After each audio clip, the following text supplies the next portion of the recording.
জনপ্রিয় নেত্রী যিনি কোনোদিন কোনো নির্বাচনে কোনো আসন থেকে পরাজয় বরণ করেন নাই, সেই নেত্রীর উপরে যেই নির্যাতন চলছে বছরের পর বছর, এরকম নির্যাতন কি বাংলাদেশে আর কোন নেতা নেত্রীর উপর কোনোদিন হয়েছে? আজকে চাইলে তিনি কি না হতে পারতো, তিনি আরামে আয়েশে তার জীবন কাটাতে পারতেন।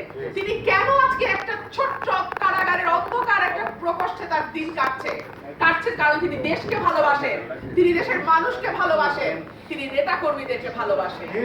আমি বারবার বলেছি, ম্যাডাম আমরা কি আন্দোলনের কথা বলবো, আমরা কি আপনাকে বের করবার জন্য সরকারের সঙ্গে কোনো কথা বলবো, কিছু করবো? উনি বলেছেন না, প্রশ্নই ওঠে না, কারণ উনি বাংলাদেশের আপসহীন নেত্রী।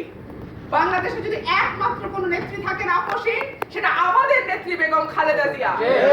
বাংলাদেশের নেত্রী বেগম খালেদা জিয়া, যাকে বাংলাদেশের 16 কোটি মানুষ তার নেতা হিসেবে মানে, সেইভাবে তাকে সম্মান করে।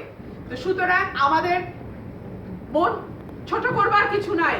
আওয়ামী লীগ 21 বছর রাস্তায় রাস্তায় ঘুরেছে, তাদের দিকে কেউ ফিরেও তাকায় নাই। 96 সালে মাস চেয়ে ক্ষমতায় আসছে, আপনাদের মনে পড়ে? আমাদের সাথে মানুষ আছে, আমাদের রাস্তায় ঘুরতে হয় না, বরং আমরা যেখানে যাই মানুষ এসে আমাদেরকে ঘিরে ধরে যে আপনারা কিছু করেন, আমরা আপনাদের সঙ্গে আছি। বিএনপি